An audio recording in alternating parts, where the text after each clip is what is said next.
একটা heart automatic একটা generator আপনাকে দিয়ে দিছে, নিয়মিত এটা পাঞ্চ করে, হার্টের মধ্যে যদি ব্লক ধরা পড়ে, 2-3টা ব্লক ধরা পড়ে, অপারেশন করতে গেলে লাখ লাখ টাকা নেমে যায়। যথাসময় ব্যবস্থা না নিলে হার্ট স্ট্রোক করে মানুষ মৃত্যুবরণ করে। হার্টের গুরুত্ব ততক্ষণ পর্যন্ত বোঝে না যতক্ষণ না পর্যন্ত সে অসুস্থ হয়। খেলাধুলা করতে হবে, শারীরিক ফিটনেস দরকার, ততক্ষণ পর্যন্ত এই উপলব্ধি হয় না। যখন তার ডায়াবেটিস হয় তখন ঠিকই টের পায়, আরে যদি একটু দৌড়াদৌড়ি করতাম, তখন মিষ্টি খায় না, তখন নানা ধরনের খাবার থেকে নিজেকে বিরত রাখার জন্য চেষ্টা করে। আল্লাহ রাব্বুল আলামিন মানুষকে সতর্ক করেছেন কোরআন শরীফের মাধ্যমে, এবং এই কোরআন হচ্ছে মানবতার জন্য হেদায়েতের গ্রন্থ। আপনাদেরকে আমরা সেই সুশীতল আহ্বানের দিকে ডাকি।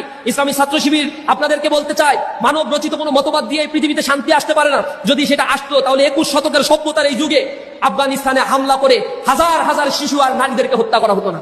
সেখানে নির্বিচারে মানুষের উপরে অ্যান্টি ব্যালিস্টিক মিসাইল নিক্ষেপ করে দুর্বল শিশু আর নারীদেরকে হত্যা করা হচ্ছে।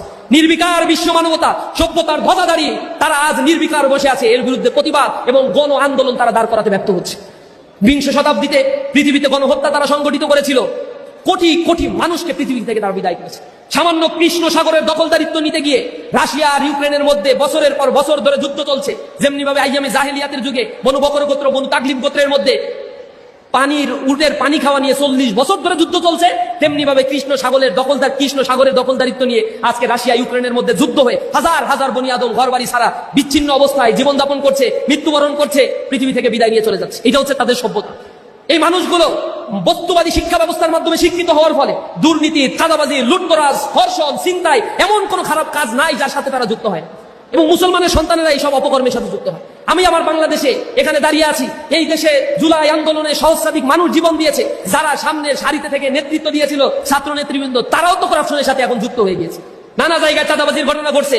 ছাত্র উপদেষ্টাদের সাথে যে পিএসদেরকে নেওয়া হয়, সে পিএসদের হাজার হাজার কোটি টাকার দুর্নীতি, শত শত কোটি টাকার দুর্নীতি ধরা পড়ে দুদক তাদেরকে তলব করা শুরু করছে। অথচ এরা কয়দিন আগে ছিল বিপ্লব এত সহজ জিনিস নয়।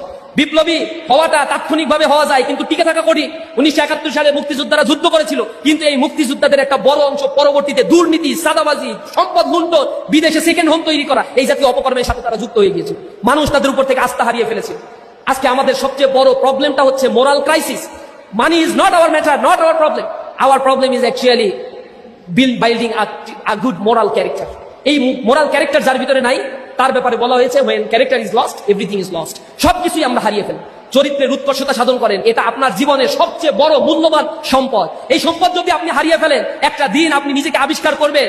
ওই যে একজন মনীষী বলছে, যদি তোমার সন্তানকে তুমি 3টা আর শিক্ষা দাও, রিডিং, রাইটিং এন্ড অ্যারিথমেটিক, আর 4th আর হিসেবে যদি রিলিজিয়ানকে তুমি না রাখো, 5th আর হিসেবে তুমি যা পাবে সেটা হচ্ছে রাস্কালজি।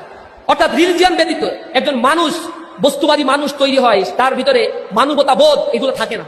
কোটি কোটি টাকা লুণ্ঠন করছে। আওয়ামী লীগের আমলে যারা টাকা লুটপাট করছে, $240 বিলিয়ন, এই মানুষগুলো শিক্ষিত, বুয়েটে পড়া, ঢাকা বিশ্ববিদ্যালয়ে পড়া, অনেকে ঢাকা বিশ্ববিদ্যালয়ে বিবিও ছিল, অনেকে এই বিভিন্ন বিশ্ববিদ্যালয়গুলোতে উচ্চতর ডিগ্রি নিয়েছে, বিদেশে লেখাপড়া করেছে, কিন্তু দুর্নীতির দায়ে অভিযুক্ত হয়ে কোটি কোটি টাকা এই দেশের মানুষের টাকা তারা লুণ্ঠন করছে। যে টাকা লুটপাট করছে তা দিয়ে বাংলাদেশের 8 বছরের বাজেট হয়ে যায়। 15 বছর ক্ষমতায় থেকে 8 বছরের বাজেটের সমপরিমাণ টাকা লুটপাট করছে।